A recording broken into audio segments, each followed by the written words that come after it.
Hello students, পালসার্স commerce ক্লাসে সবাইকে স্বাগত জানাই। আমি গত দিনের ভিডিওতে West Bengal Council of Higher Secondary এডুকেশনের ক্লাস 12 এর থার্ড সেমিস্টারের অ্যাকাউন্টেন্সি এবং কস্টিং ট্যাক্সেশন সিলেবাস সম্পর্কে তোমাদের বিস্তারিত আলোচনা করেছি। আজকের ভিডিওতে ক্লাস 12 এর থার্ড সেমিস্টারের বিজনেস স্টাডিজ সাবজেক্টটি নিয়ে আলোচনা করব।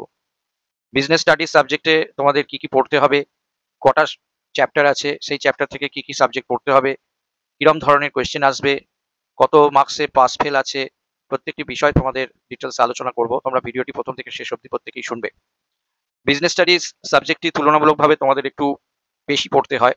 অন্যান্য সাবজেক্টগুলোর তুলনায় বিজনেস স্টাডিজ সাবজেক্টে তোমাদের কিন্তু একটু বেশি পড়াশোনা করতে হয়। বিজনেস স্টাডিজের থার্ড সেমিস্টারে মোট 7খানা চ্যাপ্টার আছে, 7 ইউনিটস আছে। কিছু সিলেবাসের অদল বদল হয়েছে বিজনেস স্টাডিজের। সেই অদল বদল হওয়ার পরে যে কারেক্ট সিলেবাসটা হয়েছে, সেই কারেক্ট সিলেবাসটাই আমি কিন্তু আমার এই ভিডিওর মধ্যে আপলোড করেছি, যাতে তোমাদের মধ্যে কনফিউশন না হয় যে সিলেবাসের কোন পোর্শনটা বাদ গেছে, সিলেবাসের কোন পোর্শনটা ইনক্লুড হয়েছে। এগুলো ব্যাপারে তোমাদের কোনো চিন্তা করতে হবে না। এখানে এই ভিডিওতে আমি যে সিলেবাসটি আপলোড করেছি সেই সিলেবাসটি একদম আপডেটেড সিলেবাস। এর থেকে কিছু বাদও দিতে হবে না, কিছু ইনক্লুডও করতে হবে না। ঠিক আছে? তো তোমরা জানো তোমাদের এখানে ফুল মার্কস হচ্ছে 40। এখানে টোটাল কন্ট্যাক্ট আওয়ার্স মানে টোটাল 100 আওয়ার্সের ক্লাস তোমাদের হবে, এবং এই কোর্সটা পুরোটাই থিওরি আছে, এখানে কোনো ম্যাথ থাকে না। তো তোমাদের যে ইউনিট 1 ভালো করে দেখো, ইউনিট 1 এই চ্যাপ্টারটার নাম হচ্ছে nature and significance of management. Management চ্যাপ্টারের একটা ফার্স্ট ইন্ট্রোডাকশন এই চ্যাপ্টারে থাকছে। এর জন্য অ্যালটেড মার্কস হচ্ছে 5, অনলি 5 মার্কস এখানে আসবে। আর তোমরা তো জানো তোমাদের কোশ্চেন সবই এখন 1 মার্কসের এমসিকিউ বা কলম মেলানো, কলম এ কলম বি, বা ট্রু ফলস বা অ্যাসার্টেন রিজনিং, ঠিক আছে, বা ফিলিং দ্য গ্যাপস। এইভাবে তোমাদের কোশ্চেন আসবে, যেমন তোমাদের ফার্স্ট সেমিস্টারে এসেছিল সেরকমই আসবে। তো এই যে first chapter nature and significance of management, এখান থেকে তোমাদের কি কি পড়তে হবে। প্রথমে ম্যানেজমেন্টের একটা কথা বলি, তোমাদের বইতে বেশিরভাগ বইতে অনেক কিছু বিস্তারিতভাবে ডিটেলসে অনেক কথা ইত্যাদি লেখা থাকে। এইখানে টপিকে যেটুকু লেখা আছে এর বাইরে কিন্তু তোমাদের কিছু পড়ার দরকার নেই। যেমন এখানে বলেছে যে ম্যানেজমেন্টে কি পড়তে বলছে, কনসেপ্ট অর্থাৎ ম্যানেজমেন্টের ডেফিনেশন পড়বে। তারপরে অবজেক্টিভস, ম্যানেজমেন্ট আমাদের কি কারণে প্রয়োজন বা এর উদ্দেশ্য কি পড়বে, আর ম্যানেজমেন্টের গুরুত্ব বা ইম্পর্টেন্স পড়বে। ব্যাস এই তিনটেই পড়বে, ডেফিনেশন, অবজেক্ট আর ইম্পর্টেন্স। অর্থাৎ ম্যানেজমেন্ট কাকে বলে, ম্যানেজমেন্ট শব্দটি কোথা থেকে এসছে, ম্যানেজমেন্টের কি উদ্দেশ্য আর ম্যানেজমেন্টের কি গুরুত্ব, এইটা পড়বে। এরপরে আছে management as science and art, science art and profession. Management হচ্ছে বেসিক্যালি সায়েন্স এবং আর্টসের একটা কম্বিনেশন। সায়েন্সের সঙ্গে ম্যানেজমেন্টের কিছু মিল আছে, আর্টসের সঙ্গেও কিছু মিল আছে, সেই জন্য ম্যানেজমেন্টকে সায়েন্স অ্যান্ড আর্টসের কম্বিনেশন বলা হয়। তো এটা তোমাদের একটু পড়তে হবে। আর ম্যানেজমেন্টকে কি প্রফেশন বলা যায়, আমাদের দেশে এখনো ম্যানেজমেন্ট প্রফেশন হিসেবে গড়ে ওঠেনি, কিন্তু পৃথিবীর অন্যান্য দেশগুলোতে, উন্নত দেশগুলোতে বিশেষ করে, সেখানে ম্যানেজমেন্টকে প্রফেশন হিসেবে গ্রহণ করা হয়েছে।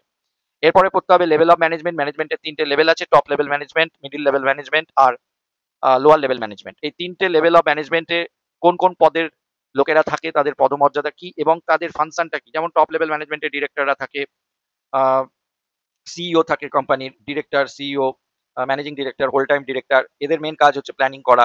তেমনি মিডিল লেভেলে আবার থাকে বিভিন্ন এক্সিকিউটিভ, যেমন sales executive, purchase executive, purchase manager, sales manager, accounts manager, এরা সব মোটামুটি মিডিল লেভেলে থাকে। আর লোয়ার লেভেলে থাকে সুপারভাইজার, অ্যাটেন্ডেন্ট, এইরকম যারা ওয়ার্কারদের সঙ্গে থেকে, লিডার, ওয়ার্কারদের লিডার থাকে, যারা ওয়ার্কারদের সঙ্গে থেকে তাদের কাজ করিয়ে নেয়। তো এই 3টে লেভেলের ম্যানেজমেন্ট আর তার ফাংশন পড়তে হবে। আচ্ছা, এরপরে ম্যানেজমেন্টের যে ফাংশন আছে পড়তে হবে। দেখো ম্যানেজমেন্টের মাত্র 5টা ফাংশন আছে মোটামুটি, প্ল্যানিং, অর্গানাইজিং, স্টাফিং, ডাইরেক্টিং আর কন্ট্রোলিং। এইগুলো তোমাদের পড়তে হবে। প্ল্যানিং মানে হচ্ছে পরিকল্পনা করা, ম্যানেজমেন্টের কাজ, সংগঠন তৈরি করা ম্যানেজমেন্টের কাজ। স্টাফিং মানে হচ্ছে কর্মী পদ পূরণ করা, ডাইরেক্টিং মানে হচ্ছে আদেশ দান করা, কন্ট্রোলিং মানে হচ্ছে নিয়ন্ত্রণ করা। এগুলো হচ্ছে ম্যানেজমেন্টের ফাংশন, এগুলো নিয়ে পড়তে হবে। এরপরে হচ্ছে সমন্বয় সাধন বা কোঅর্ডিনেশন। এর শুধুমাত্র ক্যারেক্টারিস্টিক্স, বৈশিষ্ট্য পড়বে আর ইম্পর্টেন্স, গুরুত্ব পড়বে। ব্যাস, ফার্স্ট চ্যাপ্টার থেকে 5 মার্কসের এই কটা কোয়েশ্চেন, এই কটা টপিক পড়বে, এখান থেকেই কোয়েশ্চেন আসবে। এরপরে ইউনিট 2 তে চলে যাচ্ছি, সেখানে রয়েছে প্রিন্সিপাল অফ ম্যানেজমেন্ট। দেখতে পাচ্ছ principal of management. Principal of management বলতে কি বোঝায় এটা পড়বে, কনসেপ্ট পড়বে। আর প্রিন্সিপাল অফ ম্যানেজমেন্টের নেচার বা প্রকৃতি পড়বে, আর এর গুরুত্ব বা সিগনিফিকেন্স পড়বে। এবার হচ্ছে ফেয়ল, হেনরি ফেয়লের principle of modern management. Henri Fayol হচ্ছেন আধুনিক ব্যবস্থাপনার জনক। তিনি 14খানা যে নীতি আবিষ্কার করেছিলেন সেটাকে প্রিন্সিপাল অফ ম্যানেজমেন্ট বলে, সেটা একটু অবশ্যই তোমরা পড়বে। আর তার সাথে পড়বে Taylor scientific management. Taylor, FW Taylor, তিনি ছিলেন সায়েন্টিফিক ম্যানেজমেন্ট বা বৈজ্ঞানিক ব্যবস্থাপনার আবিষ্কারক।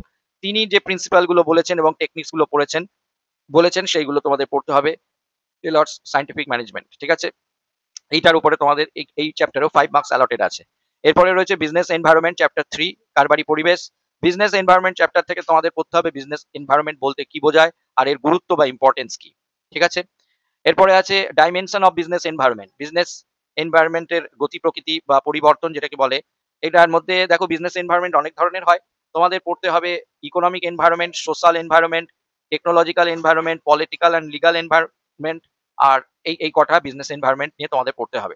এরপরে যে কনসেপ্ট অফ লিবারাইজেশন, উদারীকরণের ধারণা পড়তে হবে, বেসরকারীকরণ প্রাইভেটাইজেশনের ধারণা পড়তে হবে এবং গ্লোবালাইজেশন বিশ্বায়নের ধারণা পড়তে হবে। মানে লিবারাইজেশন কাকে বলে, প্রাইভেটাইজেশন কাকে বলে আর গ্লোবালাইজেশন কাকে বলে। এবার হচ্ছে impact of government policy, government মাঝে মাঝে যে নীতির পরিবর্তন করে গভর্নমেন্ট পলিসিতে কি প্রভাব পড়ে, change on business and industry with special reference to liberalisation, privatisation and globalisation. বলছে গভর্নমেন্ট যে এই উদারীকরণ, বেসরকারীকরণ এবং বিশ্বায়নের যে নীতি গ্রহণ করেছে তাহলে তার ফলে বিজনেসে এবং শিল্পক্ষেত্রে কি কি প্রভাব দেখা যাচ্ছে সেটা আমাদের পড়তে হবে। এইগুলোর ওপরে এখানেও 5 মার্কস অ্যালটেড আছে। এরপরে হচ্ছে চ্যাপ্টার 4, চ্যাপ্টার 4টা ছোটই আছে, প্ল্যানিং চ্যাপ্টার নিয়ে চ্যাপ্টার 4 আছে। প্ল্যানিং চ্যাপ্টারে পড়তে হবে কনসেপ্ট, ইম্পর্টেন্স অ্যান্ড লিমিটেশন, পরিকল্পনা কাকে বলে, এর গুরুত্ব এবং সীমাবদ্ধতা পড়তে হবে। প্ল্যানিং এর প্রসেসগুলো, ধাপগুলো পড়তে হবে। টাইপস অফ প্ল্যান পড়তে হবে, প্ল্যানের অনেকগুলো টাইপ হয়, অবজেক্টিভের বেসিসে, স্ট্র্যাটেজি অনুযায়ী, পলিসি অনুযায়ী, প্রসিডিওর অনুযায়ী, মেথড অনুযায়ী, রুল অনুযায়ী। এই যে প্ল্যানিং এর যে ধাপগুলো, প্ল্যানিং এর যে প্রকারভেদ হয়, প্রকারভেদগুলো পড়তে হবে। বাজেট কাকে বলে পড়তে হবে, প্রোগ্রাম কাকে বলে পড়তে হবে। এইটার উপর 7 মার্কস তোমাদের অ্যালটেড আছে। পরের চ্যাপ্টারে চলে যাচ্ছি, চ্যাপ্টার নাম্বার ইউনিট 5। এখানে হচ্ছে অর্গানাইজিং, অর্গানাইজিং মানে হচ্ছে সংগঠন, সংগঠনের বলতে কি বোঝায় এবং এর গুরুত্ব বা ইম্পর্টেন্স পড়তে হবে। Steps in the process of organising, একটা সংগঠন তৈরি করার ধাপগুলো কি কি পড়তে হবে। স্ট্রাকচার অফ অর্গানাইজেশন, অর্গানাইজেশন কিরকম স্ট্রাকচারের হয়, একটা হচ্ছে ফাংশনাল আর একটা ডিভিশনাল, একটা কার্যভিত্তিক সংগঠন হয়। আচ্ছা, ফর্মাল অ্যান্ড ইনফর্মাল অর্গানাইজেশন হয়, যেগুলো বিধিবদ্ধ বা অবিধিবদ্ধ অর্গানাইজেশন, ফর্মাল ইনফর্মাল বলা হয়। তো এইগুলো একটু পড়বে।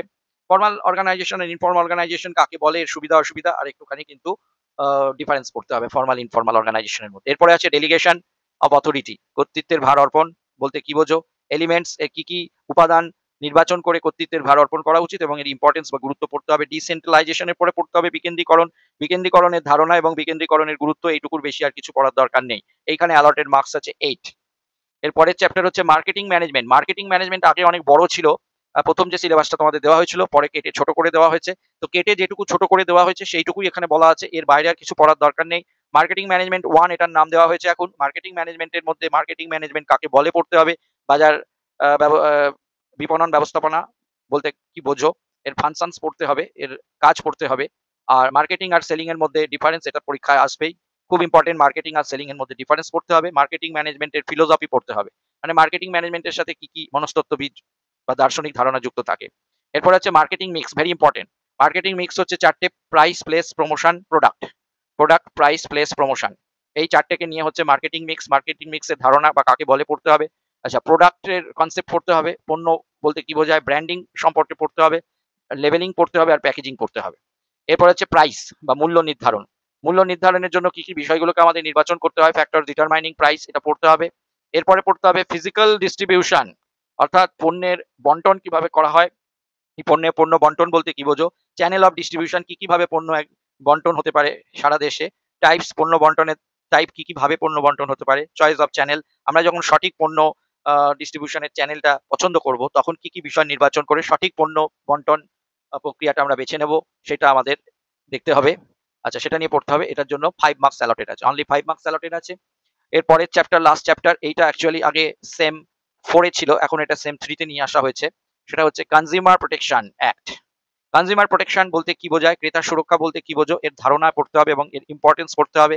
কনজিউমার প্রোটেকশন অ্যাক্ট 2019 অনুযায়ী, দেখো কনজিউমার প্রোটেকশন অ্যাক্ট কিন্তু এর পরেও চেঞ্জ হয়েছে, কিন্তু আমাদের এখানে সিলেবাসে বলে দিয়েছে 2019 এর যে কনজিউমার প্রোটেকশন অ্যাক্ট আছে সেই অনুযায়ী মিনিং অফ কনজিউমার, ক্রেতা বা ভোক্তা কাকে বলে পড়তে হবে, ভোক্তা বা ক্রেতার রাইটস অ্যান্ড রেসপন্সিবিলিটিস পড়তে হবে, মানে এদের অধিকার এবং দায়িত্ব কি, who can file a complaint, কে ক্রেতা সুরক্ষা আইনে অভিযোগ জানাতে পারে, রিড্রেসাল মেশিনারি কোথায় কোথায় অভিযোগ জানাতে পারে, রেমিডিজ অ্যাভেলেবেল, ক্রেতা সুরক্ষা আইনে অভিযোগ জানিয়ে কি কি সুযোগ সুবিধা পাওয়া যেতে পারে, কনজিউমার অ্যাওয়ারনেস, ক্রেতা অ্যাওয়ারনেস প্রোগ্রাম কি কি আছে সেটা একটু পড়তে হবে, মানে ক্রেতাদেরকে সতর্ক করার জন্য কি কি প্রোগ্রাম আছে।